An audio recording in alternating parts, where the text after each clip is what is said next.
안녕하세요, 여러분. 미국 주식 이슈 워치 채널과 함께하는 심층 분석 시간입니다. 오늘은 알파벳, 구글이죠. 이 구글의 최신 동향을 아주 깊숙이 파헤쳐 보려고 합니다. 특히 최근 발표된 2025년 1분기 실적, 이걸 중심으로 해서요. 이 회사가 지금 어떤 기회를 맞고 있고 또 어떤 위협에 직면해 있는지 자세히 들여다볼 겁니다. 저희가 다양한 분석 보고서들 그리고 실제 실적 발표 자료, 관련 뉴스 기사들까지 꼼꼼하게 종합해서요. 알파벳의 현재 상황을 좀 입체적으로 이해하실 수 있도록 도와드리겠습니다. 특히 그 인상적인 실적 발표가 있었잖아요. 그 이면에 숨겨진 성장 동력은 뭔지, 또 동시에 지금 심각하게 불거지고 있는 위험 요인들은 또 어떤 것들이 있는지 하나하나 짚어보겠습니다. 네, 안녕하세요. 정말 알파벳의 1분기 실적. 이건 뭐 시장 예상을 훨씬 뛰어넘는 수준이었죠. 게다가 사상 처음으로 배당금 지급 결정하고 또 대규모 자사주 매입 계획까지 발표하면서 주주들의 기대감을 한껏 끌어올렸습니다. 특히 말씀하신 대로 클라우드 분야와 AI 분야의 성장이 아주 두드러졌어요. 하지만 동시에 이게 참 밝은 면만 있는 건 아니죠. 전례 없는 수준의 반독점 규제 압박이라는 거대한 폭풍 속에 서 있고요. 또 AI 기술을 도입하면서 생기는 여러 내부적인 도전 과제들, 이것도 절대 가볍게 볼 수 없는 그런 상황입니다. 네. 그럼 먼저 긍정적인 측면부터 좀 자세히 살펴볼까요? 1분기 실적 아까도 말씀드렸지만 정말 대단했습니다. 매출액이 902억 달러, 이게 전년 같은 기간이랑 비교하면 12%나 증가한 거고요. 시장 예상치도 가뿐히 넘었습니다. 그리고 더 놀라운 건 순이익인데 무려 49%나 급증했어요. 주당 순이익, 그러니까 EPS라고 하죠. 주식 하나당 벌어들인 이익, 이게 2.81달러를 기록했는데 예상치를 40%나 웃던 겁니다. 이건 뭐 어링 서프라이즈 수준이죠. 그동안 비용 구조를 개선하려고 노력해왔는데 그게 확실히 빛을 발했다 이렇게 볼 수 있겠네요. 맞습니다. 수익성이 정말 좋아졌어요. 네. 그리고 핵심 사업이라고 할 수 있는 검색 광고 매출, 이것도 여전히 두 자릿수 성장을 이어가고 있고요. 유튜브 광고 매출도 만만치 않습니다. 89억 달러를 기록하면서 구글 서비스 전체 매출이 10% 성장하는 데 큰 기여를 했어요. 그러니까 구글 서비스 전체 매출이 773억 달러, 이것도 전년 대비 10% 증가한 수치입니다. 그렇죠.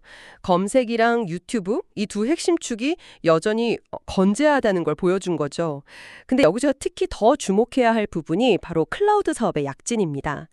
구글 클라우드 매출이 12억 3천만 달러로 전년 대비 무려 28%나 성장했어요.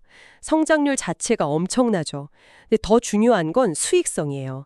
영업이익이 21억 8천만 달러를 기록했는데 작년 같은 기간에는 9억 달러였거든요. 그러니까 이게 2배 이상, 거의 뭐 2.4배 정도 급증한 겁니다. 와, 2.4배요. 영업이익이 그렇게 늘었다는 건 정말 대단한데요. 네. 그래서 영업이익률도 17.8%를 달성했어요. 이제 구글 클라우드가 단순히 매출만 키우는 성장 동력이 아니라 확실하게 돈을 벌어들이는 수익원으로 자리를 잡았다. 이런 강력한 신호로 해석할 수 있습니다. 예전에는 계속 적자였거나 이익이 미미했는데 이제 확실히 달라진 거죠. 그렇군요. 클라우드가 드디어 효자 노릇을 톡톡히 하기 시작했다. 이렇게 볼 수 있겠네요. 여기에 더해서 아까 잠깐 언급하셨지만 강력한 주주환원 정책, 이것도 시장에 아주 긍정적인 메시지를 던졌습니다. 창사 이래 처음으로 배당금을 지급하기로 했죠. 주당 0.21달러, 5% 인상된 금액이라고 하고요. 그리고 최대 700억 달러 규모의 자사주 매입 계획까지 발표했어요. 이건 뭐 우리 회사 주가 우리가 책임지고 부양하겠다, 이런 강력한 의지를 보여주는 거죠. 투자자들 입장에서는 굉장히 반가운 소식입니다. 네, 맞아요. 실적도 좋고 주주들한테 돌려주는 것도 확실히 하고 이런 모습이 투자 심리를 개선하는 데 큰 역할을 했죠. 그리고 빼놓을 수 없는 게 바로 AI 기술력이죠. 특히 제미나이, 이 최신 AI 모델의 발전이 눈부십니다. 최신 모델인 제미나이 2.5%는 뭐 여러 방면에서 최고 성능을 입증했다고 하고요. 이게 중요한 게 이미 안드로이드 스마트폰이나 픽셀폰 같은 구글의 15개 이상 서비스에 적용이 돼서 실제로 5억 명 이상이 사용하고 있다고 합니다. 그러니까 AI 기술이 그냥 연구실에만 있는 게 아니라 실제 사용자들에게 빠르게 확산되고 있다는 거죠. 그 적용 속도가 정말 빠르긴 하네요. 네. 그리고 또 하나 주목할 만한 기능이 AI 오버뷰스라는 건데요. 검색 결과 상단에 AI가 생성한 답변 요약을 보여주는 기능인데 이게 벌써 매달 15억 명 이상이 사용하고 있다고 해요. 이건 앞으로 우리가 정보를 검색하고 소비하는 방식 자체를 바꿀 수 있는 그런 잠재력을 가진 변화라고 볼 수 있습니다. 구글이 이걸 주도하고 있는 거고요. 그렇죠. 검색의 패러다임이 바뀔 수도 있는 부분이죠. 네. 그리고 미래 성장 동력을 확보하기 위한 투자도 아주 공격적으로 하고 있습니다. 자율주행 기술 회사인 웨이모, 최근에 샌프란시스코에서 완전 자율주행 서비스를 시작했죠. 이것도 큰 진전이고요. 헬스케어 분야에도 꾸준히 투자하고 있어요. 아이소모픽 랩스라고 AI를 활용해서 신약을 개발하는 회사도 있고 베릴리나 칼리코 같은 생명과학 기업들도 운영하고 있죠. 또 GV, 예전엔 구글 벤처스라고 불렸죠. 여기를 통해서 유망한 스타트업에 투자하거나 인수하는 활동도 활발하고요. 네, 다양한 분야에 투자를 하고 있죠. 문샷 프로젝트라고 불리는 것들도 있고요. 맞습니다. 이런 미래를 위한 투자의 증거가 바로 1분기 자본 지출, 즉 캐펙스에서 나타납니다. 설비 투자가 172억 달러였는데 이게 전년 대비 43%나 늘어난 수치예요. 이 돈이 어디에 쓰였냐 보면 대부분 데이터 센터를 짓거나 AI 역량을 강화하는 데 투자된 겁니다. 미래를 위해 얼마나 공격적으로 투자하고 있는지 보여주는 대목이죠. 그리고 이런 막대한 투자를 뒷받침하는 게 또 탄탄한 현금 흐름입니다. 잉여 현금 흐름 FCF가 18억 5천만 달러로 이것도 전년 대비 13% 증가했어요. 돈을 잘 벌어서 미래에 투자할 여력도 충분하다 이런 얘기죠. 그 강점이 뚜렷하게 보입니다. 숫자만 보면 정말 나무랄 데가 없죠. 하지만 아까 말씀드린 것처럼 이 밝은 그림자 뒤에는 아주 심각한 먹구름이 드리워져 있습니다. 바로 사상 초유의 반독점 소송 리스크입니다. 이게 정말 보통 문제가 아니에요. 반독점 소송이요? 미국 법무부 DOJ랑 하고 있는 그 소송 말씀이시죠? 네, 맞습니다. 미국 법무부가 구글을 상대로 검색 시장에서 불법적으로 독점적인 지위를 유지해왔다고 소송을 제기했는데요. 작년 8월에 이미 1심에서 구글의 일부 행위가 반독점법 위반, 즉 불법 독점이라고 판결이 났습니다. 지금은 그래서 구글이 어떻게 이 문제를 해결해야 할지 그 구체적인 방안을 결정하는 재판이 진행 중인 상황이에요. 이미 일부 패소 판결을 받았군요. 그럼 지금 진행 중인 재판에서는 어떤 게 쟁점인가요? 여기서 법무부의 주장이 아주 강력합니다. 단순히 벌금을 내는 수준을 넘어서 구글의 핵심 사업 중 하나인 크롬 브라우저를 매각해야 한다고까지 주장하고 있어요. 구글이 이 크롬 브라우저를 이용해서 자사 검색 엔진의 시장 지배력을 부당하게 강화하고 유지했다는 게 법무부의 논리입니다. 크롬 때문에 다른 검색 엔진들이 경쟁하기 어렵다는 거죠. 크롬 브라우저 매각이요. 와, 그건 정말 상상하기 어려운 시나리오인데요. 구글 입장에서는 거의 팔다리를 잘라내라는 얘기나 마찬가지 아닌가요? 그렇죠. 구글도 당연히 이건 너무 극단적인 조치라면서 강력하게 반발하고 있습니다. 하지만 법무부의 의지가 워낙 강해서 결과가 어떻게 나올지 예측하기가 어렵습니다. 게다가 재판 과정에서 아주 충격적인 사실도 드러났어요. 구글이 삼성이나 애플 같은 스마트폰 제조사들한테 자사 검색 엔진을 스마트폰에 기본으로 탑재해주는 대가로 자그마치 연간 263억 달러라는 천문학적인 금액을 지급해왔다는 사실이 밝혀졌습니다. 263억 달러요? 연간이요? 정말 엄청난 액수네요. 그게 왜 문제가 되는 건가요? 이게 바로 전형적인 반경쟁 행위로 간주될 소지가 매우 높기 때문입니다. 막대한 자금력을 이용해서 경쟁사들의 진입을 막고 자사의 독점적 지위를 공고히 했다는 강력한 증거가 될 수 있거든요. 재판부가 이 부분을 아주 심각하게 보고 있을 가능성이 큽니다. 그렇군요. 검색 시장뿐만 아니라 다른 쪽에서도 문제가 있나요? 네, 있습니다. 온라인 광고 기술 시장에서도 이미 반독점법 위반 판결을 받았어요. 구글이 광고 서버 시장이나 광고 거래소 시장에서 불법적으로 독점적인 지위를 남용했다는 게 인정된 거죠.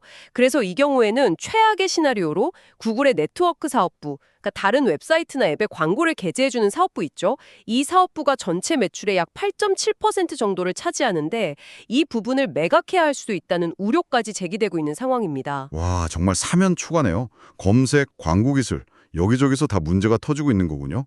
만약에 이 소송들에서 최종적으로 패소하게 되면 구글에 어떤 영향이 있을까요? 이게 정말 심각한 부분인데요. 만약에 구글이 패소해서 예를 들어 크롬 브라우저를 진짜 매각하게 되거나 아니면 삼성이나 애플과의 그 막대한 수익 공유 계약을 중단해야 하는 상황이 온다면요. 이건 단순히 벌금 몇 푼 내고 끝나는 문제가 아닙니다. 구글이라는 기업의 사업 모델 근간 자체가 흔들릴 수 있는 그런 구조적인 변화를 의미해요. 일부 전문가들은 과거에 미국의 거대 통신 독점 기업이었던 AT&T나 석유 왕국이었던 스탠다드 오일이 결국 정부 교제에 의해서 해체되었던 사례를 언급하기도 합니다. 그 정도의 파급력을 가질 수 있다는 거죠. 어쩌면 지금 빅테크 기업들이 누리고 있는 이 질서 자체가 재편되는 그런 신호탄이 될 수도 있다는 분석까지 나오고 있습니다. 스탠다드 오일 해체 수준까지요? 정말 상상 이상으로 심각한 리스크네요. 미국뿐만 아니라 다른 지역에서도 규제 압박이 있나요? 네, 유럽연합 EU 쪽 규제 압박도 여전히 거셉니다. 특히 안드로이드 운영체제와 관련해서 이미 41억 유로, 우리 돈으로 약 6조 원에 달하는 과징금이 확정됐고요. 앞으로 추가적인 제재가 나올 가능성도 계속 열려 있습니다.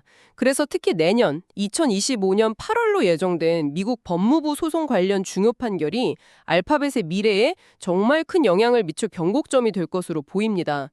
이때 어떤 판결이 나오느냐에 따라서 회사의 운명이 갈릴 수도 있어요. 정말 살얼음 판을 걷는 기분이겠네요. 규제 리스크가 이렇게 심각한 상황인데 아까 저희가 긍정적인 요인으로 꼽았던 AI 기술 도입, 이 부분도 사실 양날의 검이 될 수 있다는 지적이 계속 나오고 있죠. 맞습니다. AI가 물론 엄청난 기회 요인이기도 하지만 동시에 새로운 위험 요인이 될 수도 있다는 점을 간과해서는 안 됩니다. 가장 대표적인 우려가 바로 수익 잠식, 캐니벌리제이션 가능성이에요. 아까 말씀하신 AI 오버뷰스 기능처럼 AI가 검색 결과에서 직접적으로 답을 제공하는 경우가 늘어나면 어떻게 될까요? 사용자들이 굳이 광고 링크를 클릭할 필요성이 줄어들 수 있겠죠. 이렇게 되면 구글의 핵심 수익원인 기존 검색 광고 수익이 줄어들 수 있다는 우려가 현실화될 수 있습니다. 이게 지금 시장이 가장 걱정하는 부분 중 하나예요. 아, 그러네요. 사용자는 편해지지만 구글 입장에서는 돈 벌 기회가 줄어들 수 있다는 거군요. 네, 그렇죠. AI 검색이 기존 검색 광고를 얼마나 대체할지 아니면 새로운 형태의 광고 모델을 성공적으로 만들 수 있을지 아직은 불확실성이 매우 큰 상황입니다. 실제로 시장의 이런 불확실성은 알파벳의 주가 수익 비율, 즉 PER에도 반영되어 있습니다. 현재 PER이 18.3배 수준인데 이게 과거 5년 평균인 22.6배보다 상당히 낮은 수준이거든요. 시장이 그만큼 AI로 인한 불확실성을 가격에 반영하고 있다는 뜻으로 해석할 수 있습니다. PER이 낮아졌다는 건 그만큼 미래 성장성에 대한 기대치가 예전만 못하다는 의미도 되겠네요. 그렇죠. 그리고 AI 분야의 경쟁 환경도 점점 더 치열해지고 있습니다. 오픈 AI와 마이크로소프트 연합이 엄청난 공세를 펼치고 있고 메타, 페이스북 역시 AI 기술 개발에 막대한 투자를 쏟아붓고 있죠. 구글이 제미나이라는 강력한 모델을 가지고 있긴 하지만 경쟁사들의 추격도 정말 매섭습니다. 게다가 제미나이 자체도 초기에 좀 논란이 있었어요. 초기 버전을 출시했을 때 이미지 생성 기능에서 오류가 발생하거나 특정 이념에 편향된 결과를 내놓는다는 문제가 제기되면서 기술의 신뢰도와 정확성에 대한 의문이 제기되기도 했습니다. 이런 부분들은 앞으로 계속 개선해 나가야 할 과제죠. 네, 제미나이 초기 논란은 저도 기억합니다. 기술 자체의 문제 외에 또 다른 위험 요인은 없을까요? 또 하나 지적되는 문제가 바로 구글 무덤이라고 불리는 현상입니다.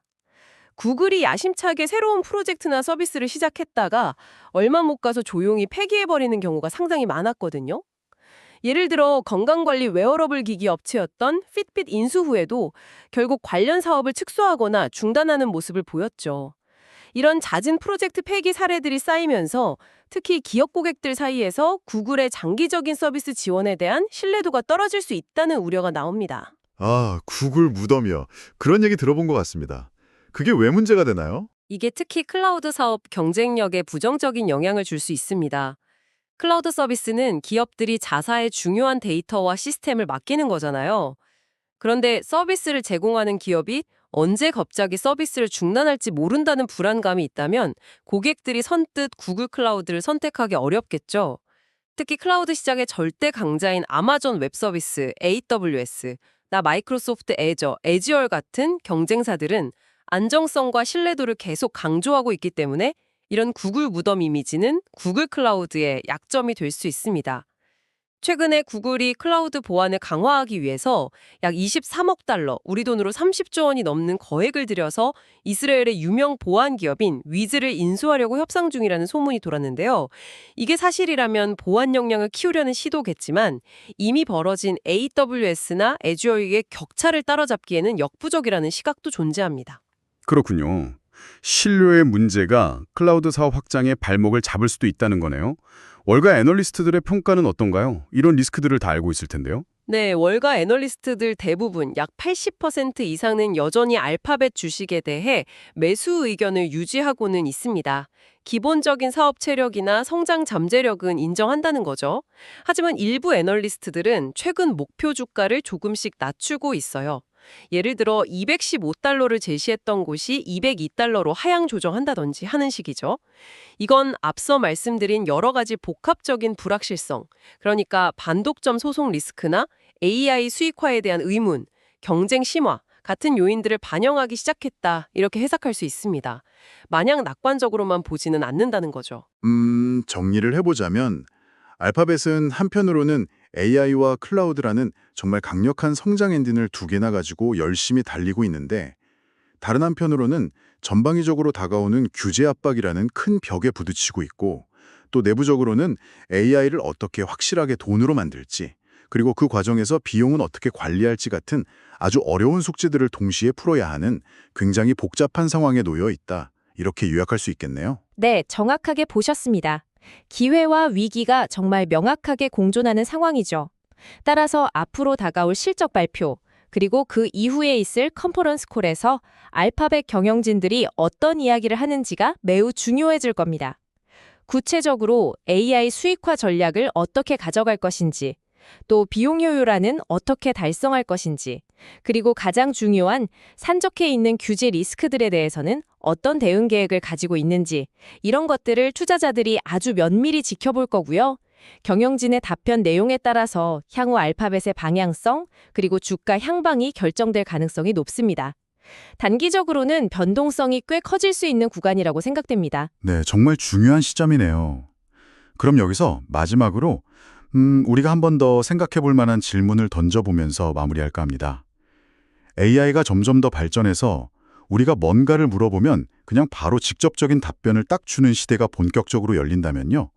구글을 지금의 세계 최고 기업으로 만들어준 가장 핵심적인 동력, 바로 그 검색 광고 모델은 과연 계속해서 유효할 수 있을까요?